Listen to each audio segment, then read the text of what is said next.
Welcome to Moving Iron with Casey Seymour and Greg Peterson, the podcast for anyone and everyone involved and interested in the business of ag equipment. If you want to understand what trends and market forces are impacting the price of your iron, you've come to the right place. Buckle up, it's time to move some iron. Hello and welcome to Moving Iron Podcast. This edition of the Moving Iron Podcast is brought to you by John Deere. I've got Greg Machinery Pete Peterson on to talk about what's happening in the world of auctions and equipment. Greg, how you doing today? I'm doing well, Casey. Just trying to stay cool here. How are things down your way? That's a full-time job this last couple of weeks, man. Trying to stay cool. It's been really, really hot. Losing battle. Yeah.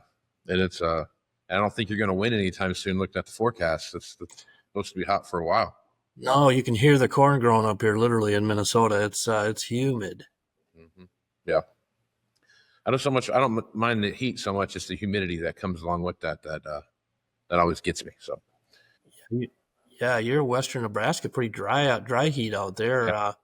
It's a dry heat. It used to be more dry, but last number of years, Minnesota tends to be warm and sticky. I tell people that, to me, I'm an old guy. It feels like southern Minnesota is what I used to remember northern Missouri being like, but it is what it is. Yeah, you kind of stuck with what you got now. Sounds like Yep. So, but even out in my neck of the woods, it's even more. It's more humid now than it was when I first moved out there. So just all the fun stuff that comes along with planting corn closer to town, I think does a lot to the humidity in the air, I think. So. Well, we sound like a couple regular old grouchy old guys, Casey. I don't mean to recruit you into the grouchy old man club. We just need a cup of coffee and be down at the local gas station. It would be fitting right in. I was just at an auction Monday, and it was the biggest in-person event I've been to in a long time on the auction front. And we got laughing, us talking to so many people about, we need these in-person auctions. The world has a lot of problems. We got to talk these things out and solve them. You got to solve them. They were serving beer at the auction, so that always helps. We pretty much got it all figured out. Yeah, that's the. I miss the online auctions, or not online, the in-person auctions a lot. I love going to auctions and sitting there what's happening. But let's talk a little bit about some of the auctions that you've been following here this week. Just you talked about this one that you're at this week, cattle country up there in that way. You had some wheel loaders, some feed trucks, balers, those kind of things. How'd that sale turn out, Greg, compared to? Yeah, it was gangbuster sale, Casey. It was Monday, July 14th, Mandan, North Dakota. It was the sale for Freddie Berger, kind of a legendary cattle guy, rodeo guy too, actually. And his brother, people know his brother Chuck, of course, world-renowned bull riding rodeo guys there. But Freddie was only 67 and a massive operation. And Ulmer Auction did the sale out of Ashley, North Dakota. I got to spend some time with Brent and Derek and the crew. They're great auction company, really on the move, growing fast. And Brent was telling me they actually spent 7 full weeks up there prepping for the sale. So it was unusual in that, it was in person, it was a humongous crowd because everybody knew and loved Freddie. But then you go down the line and they had over 10 Bobcat skid steers. They got 12 UTVs. They had, oh my gosh, they had a row of wheel loaders that was just incredible. I think Freddie might have formerly been involved with the Hyundai dealership. I heard anyway. And then feed trucks, wow, incredible. The one that got me was, I think it was a 23 model Pete 537 with a Sioux automation 4600 box on it, only like 2,300 miles on it. So we knew it was going to be high, and I think it came in with the online bidding fee. It was like $181,475. I had a little chance to talk to Brent Ulmer during the sale. He had his dad popping behind the mic there, spelling him a little bit, but pretty much across the board, everything was very strong. We were saying it was the Freddie Premium. But again, like we talked about on some past episodes, Casey, when you have a particularly farm auction like this, I mean, you can't blow smoke and make stuff up, but it was readily apparent that Freddie had connections all over and was really well thought of. And his equipment was well cared for. So the hay equipment, the loader tractors, I mean, it was a very strong sale. It was fun to be there. Yep. So I've been watching loader tractors here sell late and kind of getting some data on them because they're very stagnant for where the cattle market's at right now. They're very stagnant in sales the last quarter of 24 and the first half of 25, but it feels like that kind of flipped a little bit, and you're starting to see some more of that data come through. You were talking about a sale you saw this week where you saw some loader tractors sell. Yeah, it's interesting when it comes to trends with the new sales. Of course, I keep an eye on that. I have for years, and sometimes there's lags, and sometimes they go step together. But good used loader tractors have been just blazing hot at auction, and I stumble over all the examples because they'll come at me from all directions. So Saturday, out in I think it was Rogers, Ohio. My friends at Kiko Auctioneers had a sale. It was a very small sale. He's like a 50-acre farm, probably involved in some other things. A beautiful farm there. Equipment, very, very low use. So he had a 23 model 6120M Deere with, I think it was a 600R loader. Only had 65 hours on it. So 2 years old. It's like new. So it's going to be high, but it brought 122.5.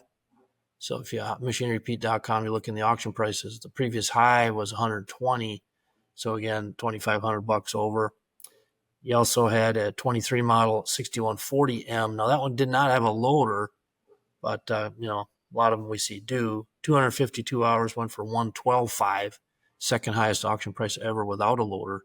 So again, that was off a little sale in Ohio, kind of the northeast area there. I think Rogers. Was it loader ready, Pete? What's that? Was that tractor loader ready? I believe so. Yeah. And also some good hay equipment. They had a John Deere 630 disc bind, 17.5. I thought that was pretty decent. But yeah, it's interesting if the new sales aren't flying off the dealer. Again, I know what I see on the auction market. It's very competitive. It was also on the sale Monday in Mandan. Freddie had a 13 model John Deere 6170R with a loader. Now it had almost 5,100 hours on it. But here again, it's not just the crazy low hour ones, Casey, we're seeing strength. So this one brought 92.5, which, when again, you pull our data apart, if you isolate 6170Rs with loaders over 5,000 hours, that is the fourth highest. And the only three higher were from that period of like late 22, which of course was kind of the top of the market, into early 23. So again, like I say, there's so many examples all over the place. Yeah, that is that 5,000 hour loader tractor is one of those ones that's the I kind of look at that as the that's the high end of the premium tractor, where as far as like when you're looking for that budget tractor for the hours, like you're trying to stick for under $100,000, but not under $85,000. That's kind of where that 5,000 hour loader tractor's fallen in here of late, and it feels like that is really getting stronger right there than we've seen. I think more than I've seen solidify in other areas, where you start seeing, like, you go look at like a high horsepower row crop tractor, something like that. That 5,000 hour tractor is another popular tractor in that 3,500 to 5,000 hour range, but it doesn't feel like it's as solid of a footing as you're seeing in the loader tractors. Right. I mean, I remember back in 21 and 2 when we'd see higher horse tractors, if they were good condition with higher hours. Of course, everything was on fire then because the inventory was so tight. Right. But you're right. That's backed off. So, it's in that lower range. Used tractors, and of course the same thing apply. I mean, I stood at that, it was 96 degrees in Mandan on Monday, and I'm a Norwegian boy, so I was kind of melting, but so much fun. But I can't even count, Casey, how many times we'd watch an item sell. It didn't matter what it was, a wheel loader or a hay baler, a skid steer, and people would go, "Oh, that's all really well. That's a little higher than I thought." And then people say, "Well, what's the new one cost?" Right. And it's all about levels, like we talked about. So people, whether it's 5,000 hour mark or staying under 100K, if it's good condition like Freddie's stuff was, or the Kiko sale, it's really interesting. Sales of new aren't flying, but good condition used is pretty strong very strong in this sector. Yeah, and you start looking at the overall amount of equipment that's actually on out there for sale, listing stuff, machinerypete.com, those kind of things. Start looking at where those things are at. You're seeing a trend line down, right? So you're seeing tractors starting to trend line down. You're seeing planters trend line down, sprayers trend line down, but you're seeing combines, the only one that have a little peak up. But you would expect that this time of year because you're going to see a lot of those machines that are coming in for fall harvest. They're starting to kind of trickle their way through here, so you're starting to see that. Yeah. You expect a seasonal peak a little bit, but for the most part, it feels like inventory is contracting as far as the amount of inventory out there. It's better, yeah, definitely better than it was a year ago, no doubt. And Yeah. again, our dealer friends, I'm sure, and we're starting to see some sales now. This has become really a pattern. It didn't used to be like this. I thought, I've been doing it 35 years, tracking the auction market, but again, we've talked about it, but that buoy in the water June 1st, Right. where dealers across the northern half of the U.S. go, okay, our seeds in the ground. Let's catch our breath. How are we sitting for inventory? And then you start to see in July the sales, whatever inventory they want to push out. So, for example, July 23rd, as we're talking, it's a week from today, I think. McDougall, great auction company up out of course, they're across Canada, but I think this one's in Regina, Saskatchewan, I think. I think it's Regina. But it's like 29 combines. So you start to see. And then it's always interesting to me to see what is the inventory made up of? Is it 23? It was huge combines. 24, we started to see high horse tractors, still combines, like say planters, sprayers, and compared to last year, we haven't seen as much hit yet in July. Starting to see a few more, but but the loader tractors, we don't see as many of them on those dealer auctions, and when they do show up, they're just holding better than the high horse tractors right now. Yeah, for sure. And you would typically expect to see this time of year, especially, more of a foothold on the row crop tractor side of it than you would see on the loader tractor side of it, because typically all the loader tractors right now are out being hooked to a baler someplace, doing work, and you wouldn't see that turning of equipment till after hay season, basically September through the end of the year, and then going in pre hay season in January, February, March timeframe. So it's interesting to watch how that trend line's kind of flipping around a little bit. Yeah. Well, I was out in cattle country Monday, so that's why I wanted to go, just to yes, watch everything sell, but also get the vibe from people. And so that was really interesting to talk to folks from all over. I think on the grain side, we understand the pressure with commodity prices in terms of softer new sales, and like we've been talking about, expected downward pressure in some of the auction pricing. Again, I did hear this yesterday or Monday, probably half a dozen conversations. Pete, I think we're going to see more farm auctions coming into the year. And to me, that's a reflection of this. It's starting to be now an extended period of pressure. I talked to a number of lenders Monday from across the area, so that was interesting. But yeah, I think that belt tightening mentality on the grain side that guys have had to be in there is still at work. And you and I track not just the auction prices and the volume of dealer listings, but of course also we track search traffic, Right. which is very telling. To me, it's much more telling than like a sentiment survey, which those are great. But 10 o'clock, what are you doing? Are you looking for equipment or are you not? Yep. And we see when that goes up and down. And so that's, it's really, really, I think it'll be a very fascinating end of 25. Oh, I think so The too. used equipment market. Could be more auctions. Yep. Will dealers feel okay to push more into them? I don't know. What are you thinking? Well, I think I've been saying it since the end of 24 going into 25 that the last half of 2025 we're going to start seeing some more movement in the marketplace, which we've been seeing, and I think that last quarter of the year, especially October, November, December timeframe, that last quarter, and especially in that latter half of November, I really feel like you're going to start seeing a lot more movement that really carries over into 26. Now, that being said, we got to see some movement on some commodity prices here towards the end of the year. Where you've got a $3 in front of $4 or $3 moniker in front of corn the other day. So you got to we're kind of going to get over that hump a little bit. But there's a lot of stuff out there talking about some pollination issues. Had Chip Nelliger be on here a little bit. He was talking something about pollination issues and those kind of things, and you're starting to see a lot of heat in the forecast during prime pollination period for corn. So there's going to be some weather premium stuff to come in there. So hopefully guys can take advantage of that. But I look at the last half of 25 going into 26 to be a very I think it's going to be a very explosive is not the right word, but it's going to be Volatile. There's the word I'm looking for. I think you're going to see a lot more movement than what you've seen in the past, and I think that's going to be On that topic of volatility, and to me, volatility always coincides with opportunity. Now, correct. obviously, if you're on the wrong end, volatility will hit you like a hammer and take you out of the game, which is no good. But I do have to share, Casey. Monday, I was standing there. I met an 83-year-old gentleman from I'm trying to remember the town near Wishick, North Dakota, and had a great time visiting. And he had told me in 1986 he purchased some land just outside of his hometown there, farm ground, and he said he paid $375 an acre for it.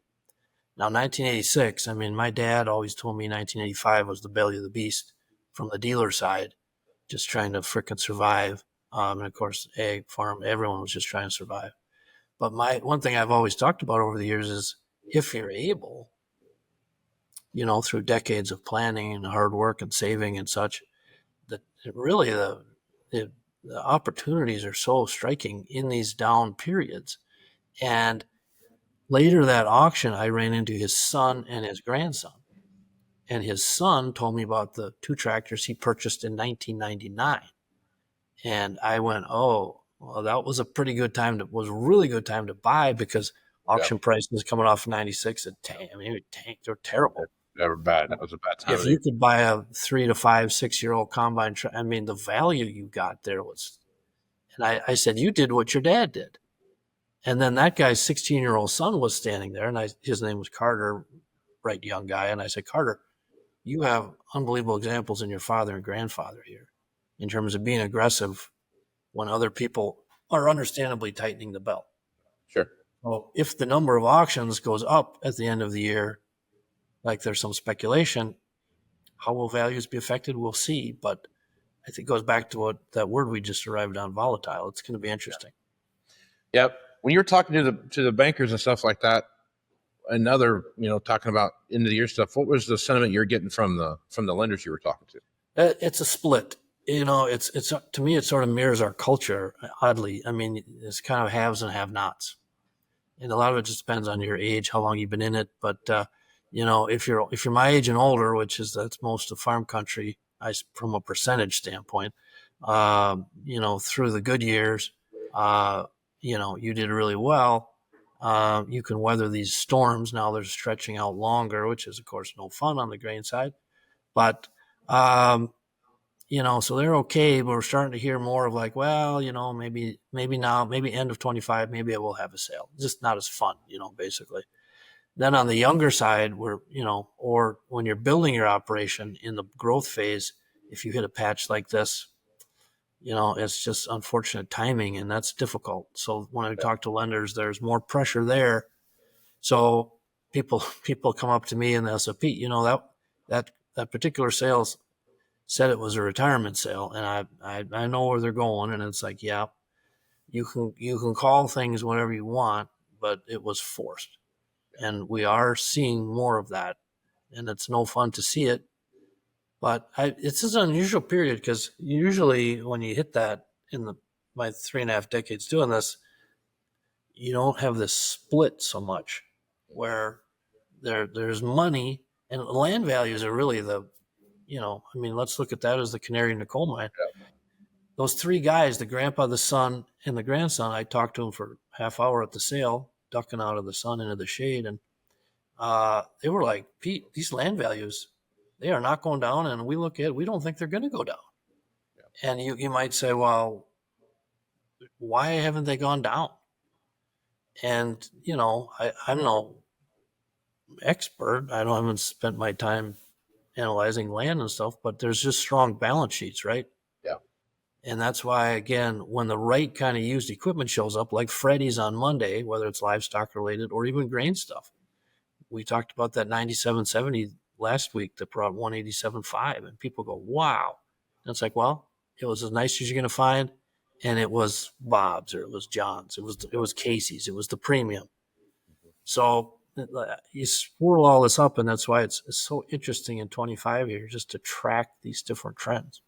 For sure. And I think that's what we're going to see a lot of this at the end of the year. Excuse me, at the end of the year, we see a lot more of this.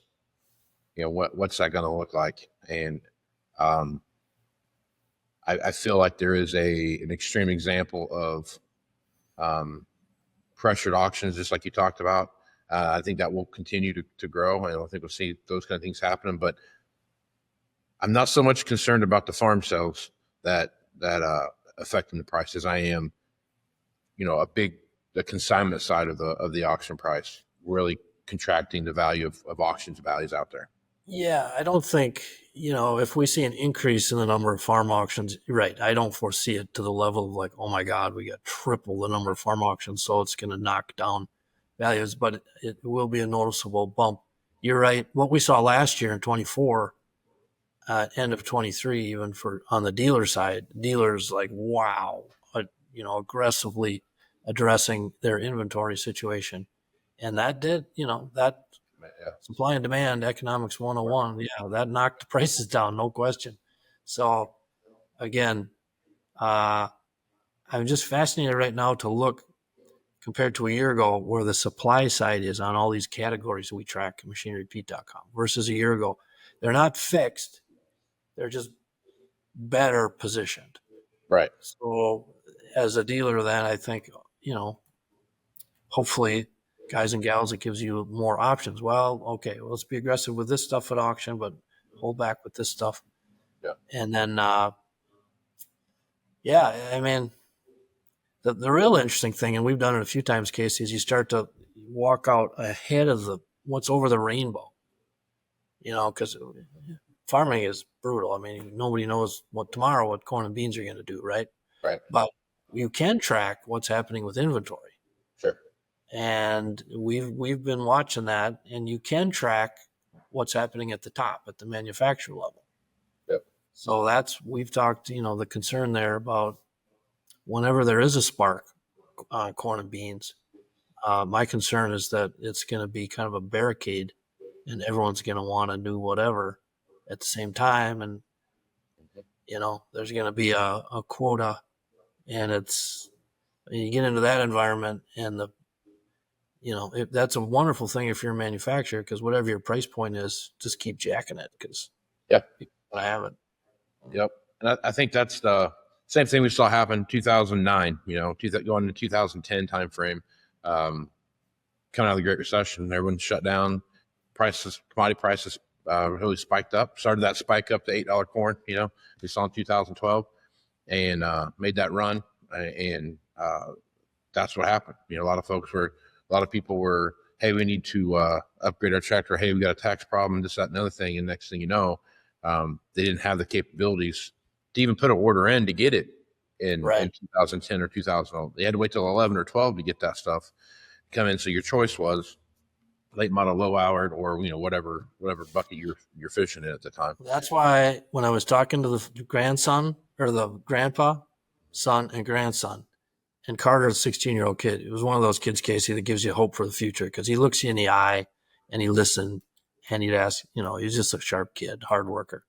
But it's like these are the cycles you talk about. And if you can at all help not being behind that 8 ball when everyone is getting the same thing, that's if you can do it. So again, his dad and his grandpa did it on the land side and the tractor side in 99. And again, I just told Carter, be a sponge, man. You've got great examples here. And Machinery Repeat, theory of opposites. I feel when I talk to the Wall Street crowd, Casey, it's funny. When times are roaring, like in 21 and 2, I'm like you're on the dealer side. Then we're like, uh-oh, look what's building up. Well, this is going to be bad. So everything's roaring and you're going, uh-oh, there's a stoplight here. Now it's flipped. And now like sales of newer are low, but I'm sitting here saying the opposite, like, whoa, whenever that spark goes poof, this is going to be wild. So it feels kind of funny, but I think farmers get that, and they understand that theory of opposites and how, again, if you can hit it the right way, man, you're making your fortune. For sure. For sure. All right, Greg, probably a good place to stop. Just want to remind everybody, had Alex Kerr on last week talking about the sale he has coming up with machinery management services. Basically, it's a unique sale. I'm looking forward to see how it goes for him, but it's a export focused auction. So it'll be interesting to watch how that plays out for him. But that is August 14th, if I'm not mistaken. And that'll be up there. You guys check that out at Kerr Auctions. So make sure you check that out. And Greg, where are you traveling? You got any travels coming up next week? Well, you brought up our friend Alex Kerr and Gina, his wife. They're fantastic. That's our next auction. We're filming for the show down in Mount Sterling, Illinois. I'll be down there the 28th. And by the way, if you've never been to a Kerr auction, you got to go. And go early and go have dinner. Alex and Gina put on just an amazing event. I think Ty Morgan's going to be there. We'll be there. Then the auction is the 29th, so we'll be down there filming for the TV show. And then Casey, you're coming my way, Rochester, August 29th. No, 21st. 21st for Yield Academy on the tail end of crop tour. So looking forward to that. Should be great fun. Yeah, it'll be a good time. You know, we're going to have a little opportunity to do this recording live in front of some people, and then we're going to do some Q&A and stuff like that. And then you and I have some breakouts. They're going to trust us not to spoil too many minds while we're up there and in front of people. But we'll have two. Well, again, I'm not calling you a cranky old guy yet. I don't want to see you tilt that way. I'm not trying to influence you, but no, that's great fun. I love Q&A. I don't know if they're serving beer. That I can't remember, but I always found the Q&As get more interesting when there's beer flowing. But we'll see. That's for sure. Also, we have the Moving Iron Summit coming up in Austin, Texas. That would be September 24th through 26th. So if you're a dealer, you want to check that out, make sure you come and check that out. We got a lot of good stuff, a lot of data stuff, a lot of used equipment talk, those kind of things. So it'll be a great place to be at. And if you're interested in doing that, just go to the events page on AgWeb, and they'll get you. You can have all the information there. So, well, any last thoughts, Greg, you want to throw out there before we close it down? I think I'm still trying to re-get my brain going from Monday standing in that heat. So I think I'm tapped out, Casey. Okay. All right. Right on. Okay. Well, Greg, appreciate you being on the podcast. We'll catch you again next week. Sounds great, Casey. Have a good one. All right. Stay tuned for more Moving Iron podcasts after these messages. Looking for more accuracy, more productivity from your current planter? Let's get exact with precision upgrades from John Deere. Start with Exact Emerge and get accurate singulation and spacing at 10 miles per hour. Or choose Exact Shot to promote early root growth and cut fertilizer costs. And with Furrow Vision, save time by verifying seed depth right from your cab. Visit johndeere.com/planner upgrades and see why nothing runs like a Deere. All right, welcome back to Moving Iron Podcast Markets. I got Chip Nellinger from Blue Reef Agri-Marketing on to talk about what's happening in the world of commodities. Chip, how you doing today? Hey, doing well, Casey. Trying to brave this heat. It's great for corn plants, but big Clydesdales like you and I, it's not so fun to be outside, right? It's not. No, I'm in Kansas City this week, so it's there's a fair amount of heat and humidity where I'm at right now too, and I forget what it's like to live in this kind of stuff. So it's a little bit on the miserable side, I think, is the best way to put it. Yeah, for sure.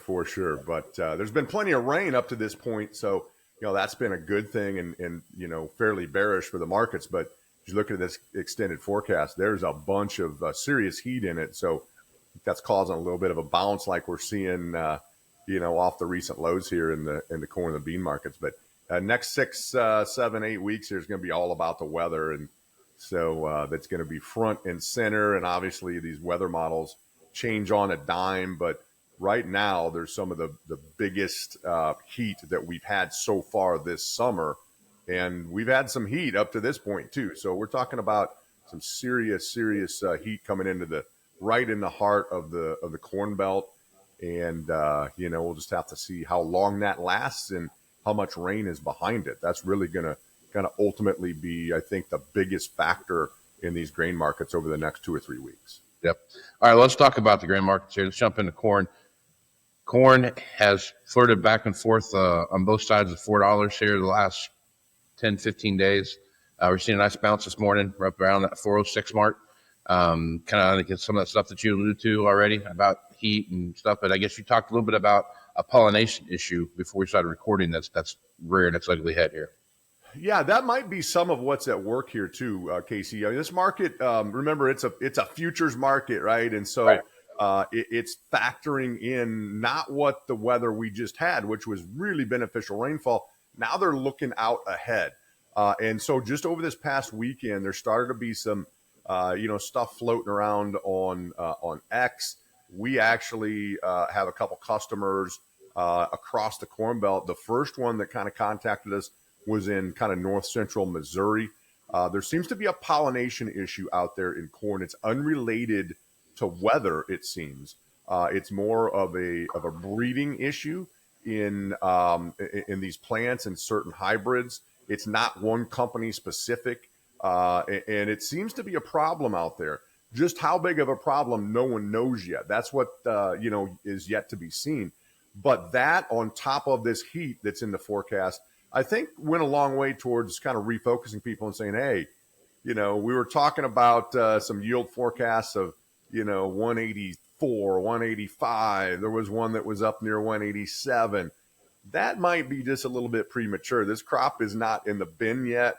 If we have some pollination issues out there, if we're going through a bunch of heat at grain fill, that can change, those numbers really quickly.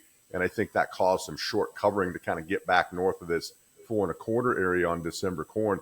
I'm not saying we've got to go screaming back to 475, 480 overnight, but, get it back into the 430s. You're probably right in the middle of that range again, keeping everybody on their toes and waiting for more information on, okay, how did pollination go and how is grain fill weather going to be in August? Are we going to struggle with heat, or is this a temporary, ridge that's setting up and we're going to go back to cooler, wetter conditions? So a lot of questions out there, Casey, with, maybe being just a little bit premature, counting a, record corn crop by several bushels that's, harvested it in the bin. We're far from that point. Yeah. Yeah. The record amount of the trend line yield that they're talking about is, I talked about that trend line yield for the last, I guess, ever since you and I have been doing this, they've been talking about trend line yield, and they always come up 5 to 6 bushels short. It seems like every year, it feels like. But as you're looking at that trend line right now, if you were to put that in, if that happens with corn where it's at right now, what are we looking at here, Chip? If we see this really turn around to be a massive crop that we keep talking about hearing. Yeah, I think that's a great question, and you never know the exact answer to that. So trend line, let's review that. Trend line's 181, right? We've never done that. And that is the actual trend line yield, the math of it. Remember, the biggest crop we ever raised was last year at like 179.6 or 7. So certainly possible to hit trend line. If it is just trend line, when I say just trend line, that's still a massive crop at 181 bushels. I think you can make an argument that down there near $4, the low that we scored last week might be about as low as you need to go. We've got a really good demand base built up. The thing about that report, the WASDE report last Friday, that was a little bit overshadowed because all this rain was coming over this past weekend, was the fact that world carryout was, on the low end of it, not only the low end of expectations, below the lowest estimate. And so it's not like the world is just awash in corn right now. So I think if it's trend line, if it's 181, probably an argument that we don't have to get much below $4 on December futures and have a chance to probably get back north of 450 for some sort of a post-harvest bounce. The flip side of that, though, is if it is as big as what some of these private estimates have put out there, if it's 185, 186, 187, that's where some problems come. That's going to be some logistical issues at fall. We've got a lot of storage out there that we've built, on farm the last 5 to 10 years, but it's going to tax the system if it's that big, and $4 won't catch it on the downside. We'd likely have to spend some time, maybe down 380s, maybe an argument that you could get into the 370s for some sort of a harvest low. So, that's what the market's going to be fighting out here, probably until October or beyond, is how big is big. And, we've got to finish this crop still. We have a heck of a start, arguably probably the best start we've had if you take into account the Western Corn Belt, even in spite of some problems here in the Eastern Corn Belt. But we're only about halfway there. We got to fill this crop out and finish and, beat an early frost. And, there's a lot of hurdles we need to jump over before we can count trend line or higher yields out here this year. Yeah, we still have to get across the Continental Divide before winter, right? And that's where we're at, right? So it is a lot of stuff ahead of us here for sure. For sure. All right, let's talk about soybeans real quick. We've seen a 50-cent runoff of soybeans since the first of the month. Looking at soybeans right now, soybean meal, those kind of things. Where are you at on that, Chip? What do you see happen there? Yeah, same thing there, right? We've got no trade deal with China as of yet. The window's probably almost closed as far as getting a deal done that would include soybeans during our normal window at harvest. So that's been a little bit of a bearish headwind. Obviously, tremendous rains around the Corn Belt here the last couple of weeks. That's a bearish influence as well. But yet, everybody knows the bean crop's made in August, right? And you've got this big high pressure ridge sitting out there. It's dead center. Pick St. Louis, Missouri, essentially, and go a couple 200-300 miles east and west of there, and that's the bullseye of this heat, is where it looks like on the current forecast. And so that's caused some short covering. Also, soy oil is threatening to break out again to the upside. We had that big run about 3-4 weeks ago in soy oil because of the release of those EPA, biodiesel mandates. That was very friendly. The soy oil market probably got a little bit ahead of itself and put a correction in. It's flirting with trying to break out of a trend line to the top side. We traded above it yesterday. We're a little bit higher in the overnight. I think soy oil could be something that drags beans along for the ride. And obviously the uncertainty of this heat going into August is a question as well. Again, is it temporary and that ridge moves and then we get cooler temperatures with a bunch of rain in August, or is that thing going to set up and we're going to struggle with heat for the rest of August?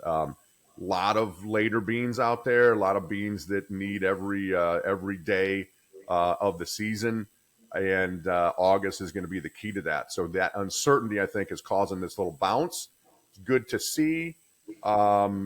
Keeping everybody on their toes, flipping a coin here on betting on Mother Nature, which is always, 50-50 at best.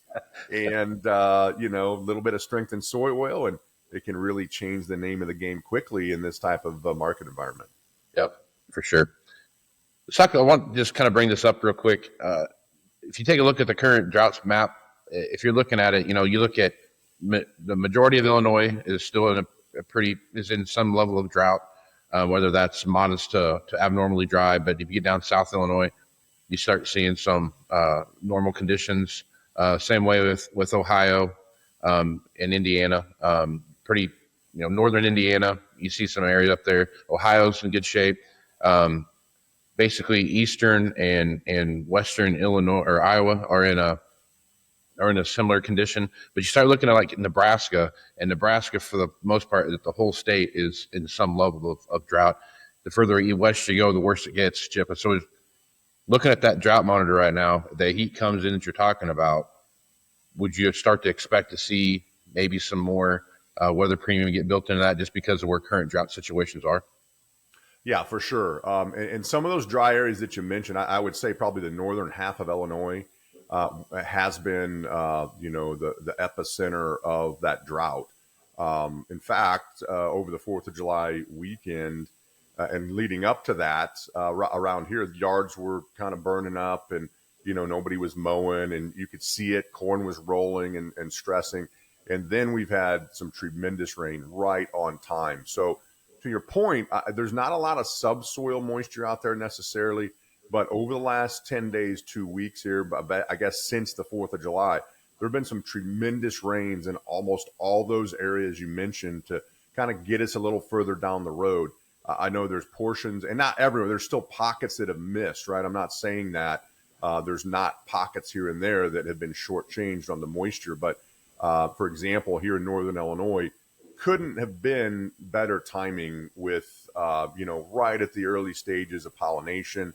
Over this past weekend, we got 2 big doses of rain, probably 2.5 inches on the low side of that. A lot of people got 3+, some 4+ inches in 2 doses, over a couple of days. So you almost couldn't write a better weather scenario right now. Now that's today, right? We're going to need some follow-up rains, especially if this heat comes. There's not like a big subsoil reserve there that we can draw on a lot of those areas. So it's going to be critical that we get some follow-up rains, at least a couple good rains in August to fill, this crop out in corn and to, kind of get beans to the finish line as well. So I think to your point, that's why we're seeing this rally off the lows. It's been kind of sharp. It's been, a little bit surprising because Monday afternoon's crop conditions showed an improvement of like 4% in beans. Corn was unchanged at 74%, but that's one of the highest rated corn crops for this point in time in history, one of the top 3 or 4, I believe. So, there's almost only one way to go with that. And I think that's why maybe the market is sitting there thinking, we got a little bit of ahead of ourselves here with trading beans under $10 and, corn down near $4, under $4 in the September contract for a period of time. Maybe that's a little bit premature because we still have about 6 weeks of weather here that, we need to kind of get accomplished in some rainfall before we can start talking about, yes, these are record crops in north of trendline yields. Yeah. Okay. Let's bounce over, talk a little bit about what's happening in the cattle space. Saw the border get closed again for some disease issues and those kind of things. You saw all-time record highs again hit. We've talked about this for a long time, that the last couple of years that just about when you think things are going to start ratcheting back down, they go back up. So I guess when you're looking at that, Chip, what do you see happening in the cattle market right now? Yeah, it's like a broken record, Casey. This is one of the longest lasting bull markets, really of any markets in history. You're working on arguably the 3rd year here. And so that border being closed again, it's been on again, off again, on again, off again. I think now this is, by my count, the 3rd time it's been closed. Screwworms moving further and further north. I think the USDA said, hey, we're not seeing what we need out of Mexico. Well, let's close this border again. It's probably not going to be reopened anytime soon. This is probably a longer term fix that we're looking at. That shot feeder cattle into new highs. At the same time, you're seeing, multi-year lows in corn prices. So it was almost a perfect storm for feeder cattle. Shot feeder cattle into new all-time highs. Cash cattle last week was, I think, $7 higher week over week. And so it's the same old story there. Now, I tell you, I know we've talked about this. Seems like for 2 years, it seems like a broken record almost. But we're past that normal demand peak. Starting to hear some chatter kind of in the meat side of the industry that we've got some overhang out here. We've got some issues of maybe some backlog of supplies here, and so that is the big missing link here is, can demand hold together? Our exports have been a little bit weaker here, and that's kind of been the trend. The consumer has held it together so far. But just keep in mind that the longer we stay at all-time high prices, the more that's eventually going to eat into demand. So not trying to be a bear on this thing. Things look good. They look friendly. But under the surface, too, talking about some rain, if you look at the moisture patterns of, like Kansas, Oklahoma, and even some of the Northern Plains area, they're getting healed up from a multi-year drought. And so grass, pasture, hay is going to be more abundant. There's some signs also that's, again, near-term bullish, the feeder cattle market, that we are starting to retain some heifers. And we're also helping build the herd on the dairy side, right? Bringing bulls out and crossing some of these dairy cattle with Angus. That's slowly going to change the numbers as well. So at the same time, we're talking about all this bullish news out here. Bubbling under the surface might be a slow rebuilding of the herd and some increasing numbers, and that doesn't happen overnight. But if you counter that with finally some demand destruction out here, one day we're going to wake up and find out, yes, it's still bullish out here, but we lost the demand because we've been at all-time high levels too long. So, just keep current. Don't get too bullish if you're out there on the cattle side. It's been a heck of a run. Usually these things don't end well. When they do end, and it will eventually. We know that, Casey, just based on the history of the way these markets move. Yep. Let's jump over, talk about energy real quick, and then we'll wrap it up. When you're looking at the energy market right now, you see oil. We've talked about this for a long time. Oil companies like that $70 oil, it feels like, 'cause that's where they want to keep it at, between 68 and 72. It feels like it bounces around there, and that's where we're at. Right now we're at 68 this morning, 68 and some change. Chip, as you're looking at that energy market, I really thought the whole geopolitical stuff we saw in Iran would really spike stuff. You've seen some spikes in natural gas and those kind of things a little bit, but nothing like I thought it was going to be like. As you're looking at oil, considering the geopolitical situation that we're in, what are your thoughts there? Yeah, I'm 100% agreement. When I, was watching Fox News over the weekend a few weeks ago when we were sending missiles into Iran, I would have thought you're going to see $90, $100 crude oil, right? You didn't. You had a big spike, but it couldn't sustain anything over 80. Now, at the same time, what it may have produced is some, not windfall, but really good, profitable opportunities for these energy companies to get hedged up longer term. The energy futures markets trade out several years. I think at least 5 years out, you can trade crude oil. So some of these producers domestically here on the shale side, if they were quick on the trigger, they had some opportunities to hedge some profitable levels to kind of get restarted again. I think that longer term is good for what President Trump envisions here of the United States being self-sufficient again on energy. At the same time, now you're talking about some of these potential sanctions against Russia that might have some teeth in it as far as their crude oil exports go. And so that has kind of maybe put a little bit of a renewed, fear of going higher in crude oils. But to your point, I think it's pretty well balanced in here. And I think as you push, north of 70, you get profitable and you get some hedging pressure in there. And as you get, back into the 60s, it kind of seems to support. So it's probably not a bad thing that we're kind of stable in here in the, $60 to $70 range.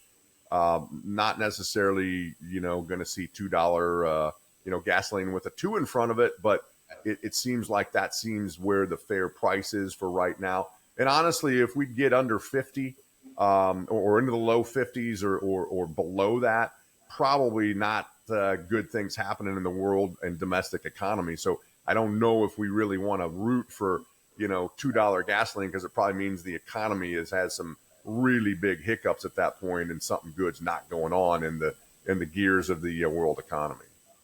Yeah, price of oil is, you got to have a decent price of oil out there to keep.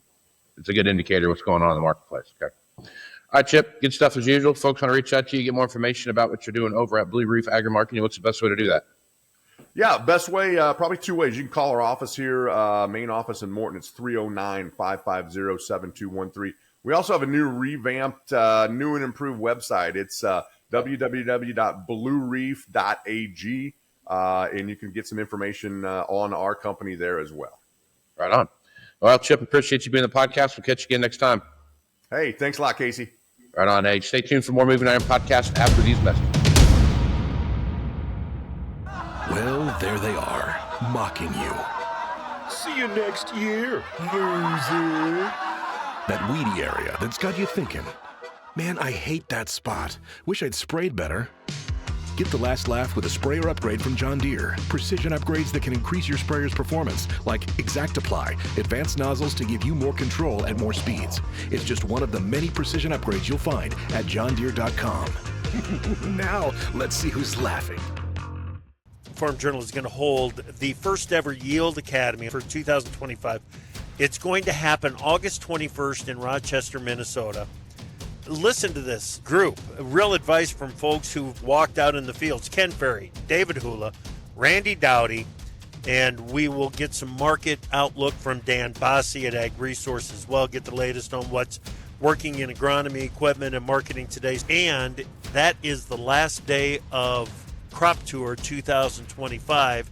So stick around for the final meeting that night in Rochester. Just Google Farm Journal Yield Academy, and that will take you to the homepage for the event. Hello, welcome back to Moving Iron Podcast. Got Aaron Finley here to talk about what's going on in the world of equipment. Aaron, how you doing, bud? I'm very well, but then again, that's life on the high plains. There you go. No, I'm good. I'm good. As we'll get into here, the State of the Union is better than you might think. Yeah. You know? Yeah, you look around and you see what's happening, and even though corn did have, I don't know what it has this morning, I have to look, but it did have a 3 in front of it, which I think perked some people up a little bit, but it sure didn't seem to slow a whole lot of ideas down. We're just a tick over 4 right now, it looks like. $4 a bushel, so front month corn anyway. And so it's is that the cab corn? Yes.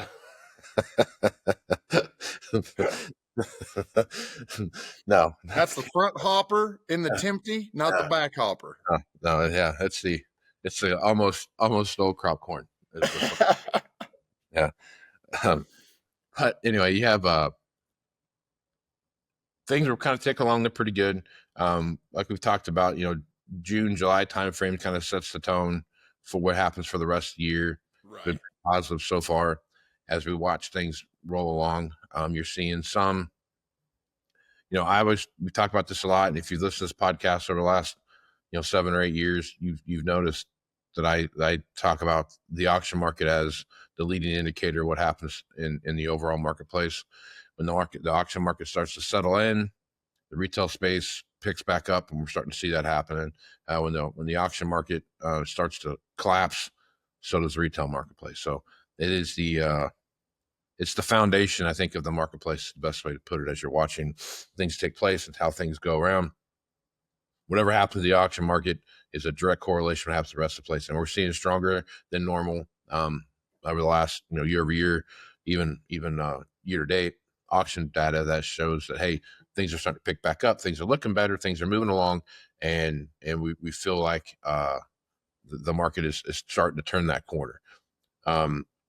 I've talked to a lot of guys out there that say, hey, we're seeing things move. It's nothing, nobody's coming in with their arm and wiping out the shelf and dumping everything in the cart by any means, but they are absolutely looking at buying stuff and getting some stuff upgraded.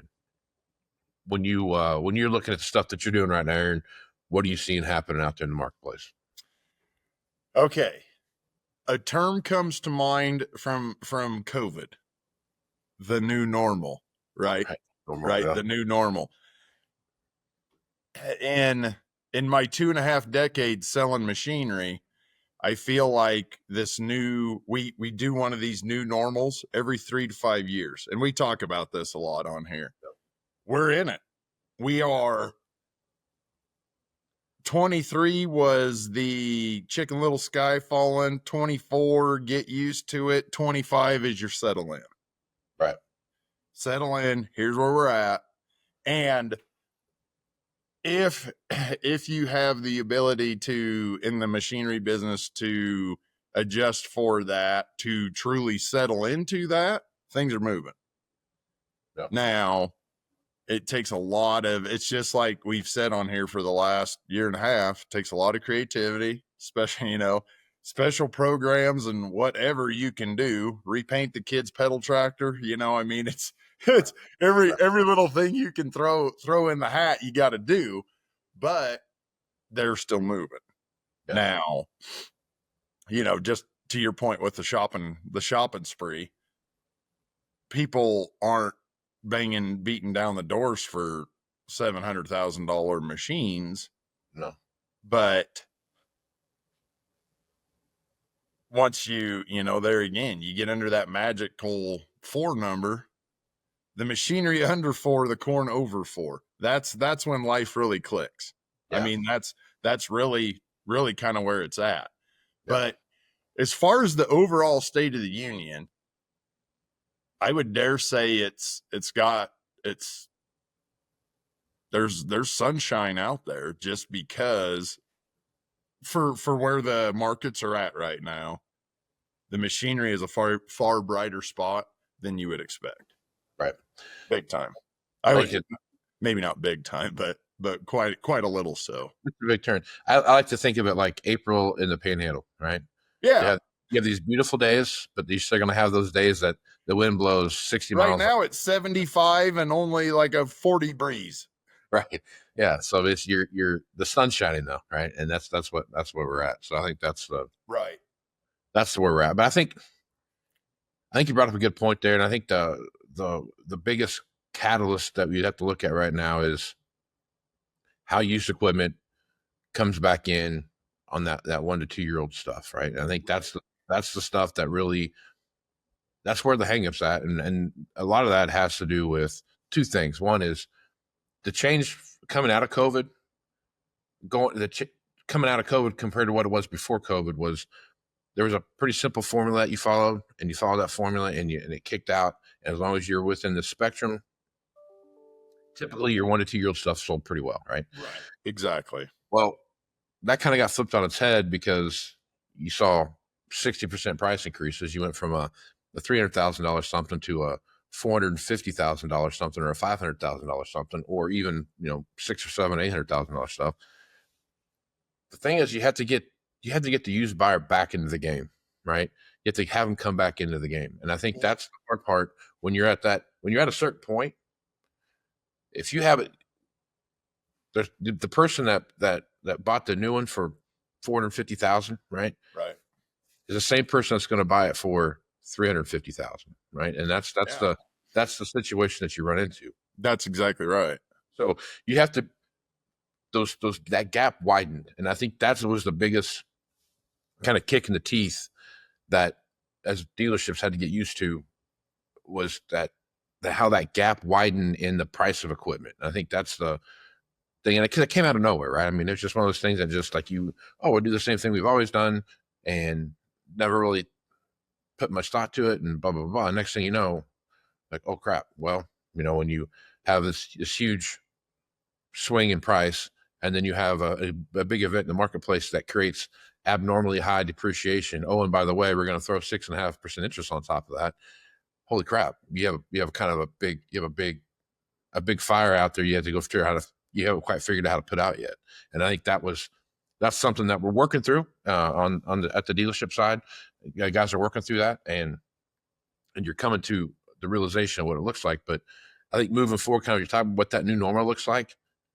I don't see a path forward where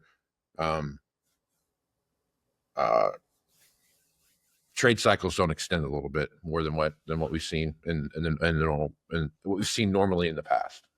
Just given, you're exactly right, and I feel like that will be extremely pushed by dealers just in order to get the second round down where it has to be. Yeah. Because the machines on that front wave are so expensive for the used buyer that there's just a giant gap. The other thing that we've talked about plenty that made it so bad is, I know here we had 3 trades from guys, bam, bam, bam. Like within 6 months, you had all 3 years of rigs right here. Yeah. Best of luck to you. Well, and that was the other thing too. Hey. Yeah, that's the other thing about the marketplace too. That really made this a thing. If it would have been like a normal situation where, hey, we got 1 year's worth of trades coming in, and that's all we have to figure it this way out. And in the second year's worth of trades, we've kind of corrected the problems we made the first year's trade. Dude, you had 2.5 to 3 years, depending on how you want to do the math, 2.5 to 3 years worth of trading show up in 6 months. Not even a year, 6 months, 9 months, all that stuff showed up, which then, totally put the market on its head. And now we're looking at, again, the new normal, what this kind of, how does all these pieces come back together again? And I think that's what we're starting to see now, is that you've got spectrums where it's just that gap is wide, and you have a long jump across that canyon to make that work. Right. Well, another, it'd be interesting to hop in the DeLorean and go back to 21, where only one of the two things happens. Either there's the price increases and no delays, or delays and not the jumps, Right. and the pricing. How would that have played out different? Yeah. I think either one of those would have sped up this, would have brought the entrance of new normal ahead 9 months at least. Yeah. Because the beauty of when that all started, everybody's lots were empty. Sure. I Yeah. mean, we went from we got nothing to sell to, oh man, now what? Yeah. Now we have a lot to sell. Yeah. You do now. Yeah. And I So think, it was such a, and it was just, it felt that quick. Yeah. You know, nothing, bam. Oh, we have, how do we have this many? Is that a misprint? Yeah. And I think, well, other thing too, I mean, I'm really wanting to see, because this business, and I think every business the same way, but history just repeats itself at a rapid pace here, right? Yes. But the last time we saw something like this happen, right, we were coming out of the Great Recession, 2008, 2009, 2010, those time frame. The factories contracted a lot and pulled way back on what was going on.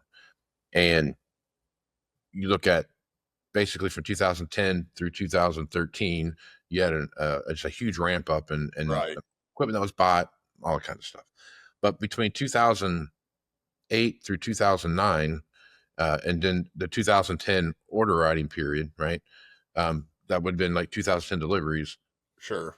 You saw the amount of new equipment that got produced was very low, which then opened the door to that late model, low hours stuff that really, if you were looking for something to buy, then this was kind of your option. Right. And, we saw, back then we were seeing, 8Rs and well, really, I mean, about everything. That was the beginning of the used 8R. That was, and you start looking around at all the other, the Magnums and stuff like that. The amount of appreciation that we saw in that, we were giving guys back 125% of what they paid for it, on trade, and it had hours and stuff on it, normal use hours on those kind of things, because that was what was available to sell, and we had people out ready. Right.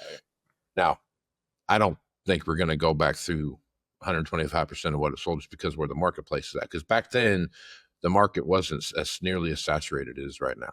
Right? No, not at all. Because you got to think about the early 2000s. I mean, you came out of the .com bubble thing, and that was a big thing. So when that 2008 hit, the housing crisis hit, the equipment marketplace had just kind of started.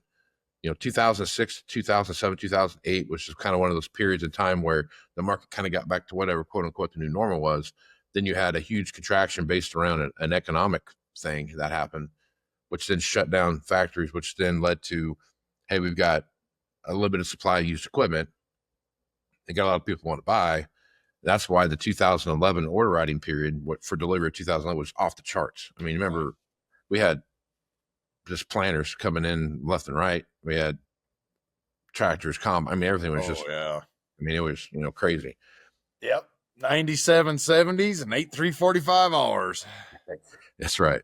You had that going. And then you had, as you looked at the marketplace and as things came together and started coming through, you started seeing that level back out. And then the new price took off. And then we went through 13, 14, 15, 16, all that stuff again. But looking at it right now, it's a similar situation where the factories have pulled back so much that when it does turn, you're looking at 12 to 18 months before they can really get things ginning back again. Go back and look at that.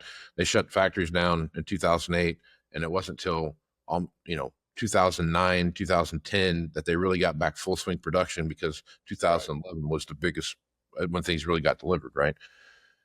So similar thing happens here. You could see some of this pressure get alleviated. There could be a 2-year window in there where a lot of this stuff has the opportunity to come off the shelf because of how the factories get caught back up and those kind of things take place. You can see some of that happen. So I don't know. I think if you look at how history repeats itself, it's a 3-year party with a 3-year cleanup session, and then you got about a 3-year new normal on the backside of that. So it's like a 10-year cycle that you kind of have to go through that kind of puts you in a good spot. But I feel like we're on the backside of the bad, and we're into the quote unquote, new normal, and how that kind of bounces along.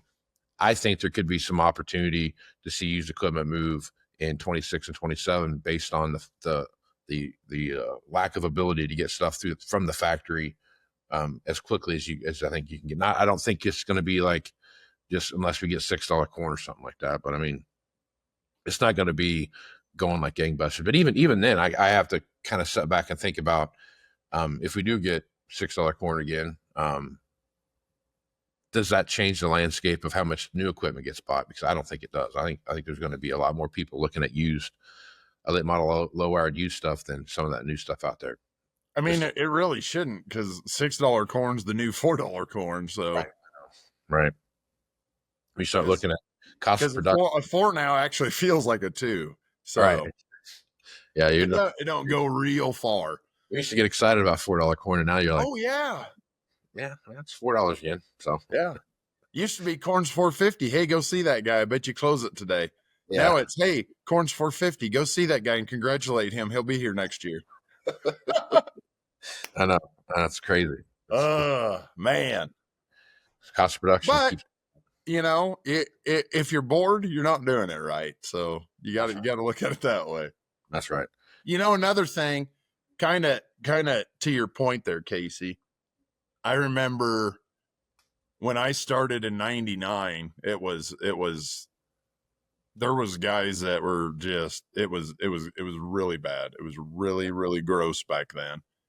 And you had, which I laugh about, very rarely did I ever look at the price of corn. It was, what's the LDP today? Right. Because what the LDP is doing is that's going to be your trigger sign on getting something moved. Yeah. Because the price was just awful for 5 years and nothing you can do about it. And then about 03, things start turning a little bit. And then in 04 is kind of the start of every town that has 50 people is going to have its own ethanol plant. Yeah. I remember that. I remember that. Yeah. And that going berserk. Well, then we start see corn going crazy. And now, okay, here we go. Yeah. And then when it settled back down, it didn't settle all the way back down. It only went about a third of the way, stayed. And that, about 04, 05, that was kind of the first step on that concrete block of steps that got us to 12. Yep. Right. Yep. Then we absolutely fell in the creek behind the house, climbed back out. And then we had this, it was like standing on, climb up Chimney Rock and then back down Chimney Rock. That'd be 2020. Yeah. And that's just where we're at. Yeah. So within the cycles, they're shaped way different too. Oh, sure. Look at your 70s boom. That was like an entire up decade followed by an entire down decade. Yeah. Now we're dealing with 3-year up and down. They're sharper. They're a lot sharper now. And they're a lot, sharper. Very little gradual. It's wake up one day and what happened? Yeah. And it's a sharper and more compressed time frame than it's been.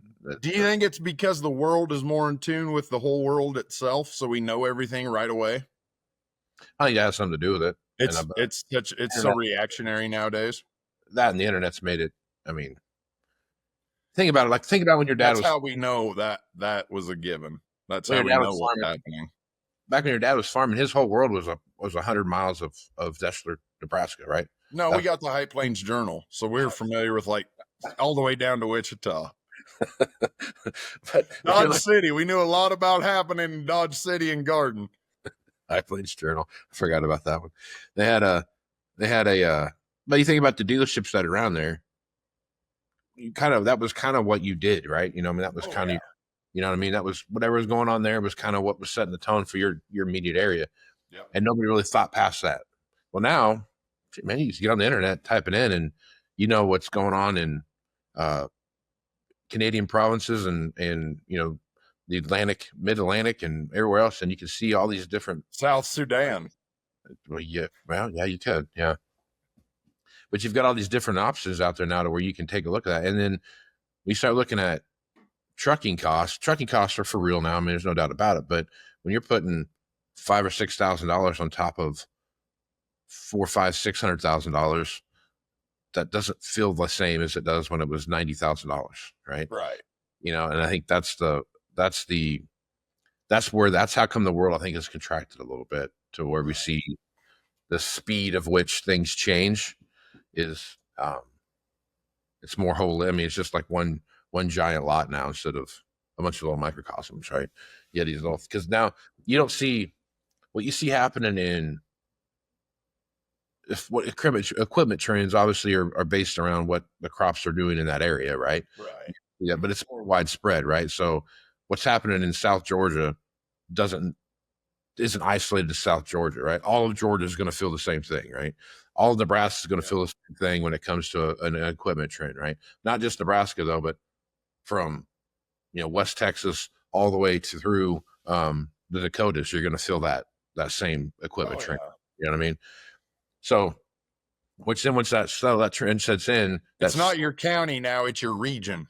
It's your region, and those regions now starting to get blurred lines where even those regions don't necessarily feel the same as individually the same. You start seeing this broader spectrum. So if you're just working in the Corn Belt, whatever trend you see happen in Iowa or Illinois or Indiana, Ohio, wherever you're at, is probably the same trend that you're going to feel in Western Nebraska when you start looking at how those equipment trends play together. Because I can go out and look at what equipment's being valued for in one of the I states and how things are being valued in Nebraska, and it's going to be relative the same thing because specs do play a big role in what that looks like. If you're looking at wheat, it's probably a good example of that, where you've got spreader machines versus chopper machines and all the stuff that comes in and play there. But when you're looking at just corn and soybean machines, I mean, as long as it's got powerful bins and may or may not need 4-wheel drive and those kind of things, but there's a handful of specs that make a difference. And it's not as widespread as what you would see maybe in another crop situation. So that levels that playing field out across that entire region. Because it's a national market. God bless the internet. That is why. Yeah, exactly. So 40, 50 years ago, it was a very, very, very small regional marketplace. In 1985, a dealer in Scottsbluff, Nebraska gave very little care about what was going on in Illinois. Right. They didn't care what was going on today. Right? Today, they care as much as at home. Yeah. Yep. I mean, there's just as good a chance that S780's going there as home. Yeah. And now, I mean, to your point, I mean, just Scottsbluff, Nebraska is a good point. I mean, they didn't really care what was going on in Kearney or Grand Island. Yeah. Well, I mean, that's a very unique spot to pick. You're right. They didn't care what's going on in Gering. They definitely don't in Scottsbluff. but Valley. But it was one of those things where the dynamics of the marketplace really drove what was happening. Now those marketplaces are so much bigger now. Right. Everybody has a bigger, and it's easier to tell what's in the marketplace too. Right. Oh yeah. Like, go back to 1985 and tell me how many combines are on the market. Used combines on the market. You had to really. It took a long time to figure that out. There'd be a lot of counting line items in newspapers. Now I just go to your whatever website you want to pick and look at, and you just hit combines, and it shows you how many combines are out. Back to the journal. That'd be a good place to start because the whole back half of that was ads, and it was line item. But you had to go through each one of those. Okay, one. Oh yeah. And count them manually. For real. So now today's marketplace, you can do that within just a few seconds and see what the whole market looks like. So. As a young lad, I used to pull up Greensburg Tractor's ad in the High Plains Journal because it was a page, and you're like, "Wow." Yep. Fast forward 30 years to a used equipment guy. Ugh. Exactly. Yeah. It's a very different feeling. Very different feeling for sure. All right. Probably a good place to stop, Aaron. If you want to people want to come visit you at your CEO job at High Plains Wholesale, what's the easiest way to do that? Okay, well, you can look up High Plains Wholesale is on Facebook and on TikTok. And I believe that's it for High Plains Wholesale. Those same specials I share on Facebook under Aaron Fentel and on my Twitter under Aaron Fentel. So either by my name or High Plains Wholesale on any social media platform, you should be able to find me, and let's talk about some iron. Right on. Well, Aaron, I appreciate you being on the podcast. You can find me Facebook, Twitter, Instagram and TikTok. And you can find me there at Moving Iron LLC or Moving Iron Podcast, either one.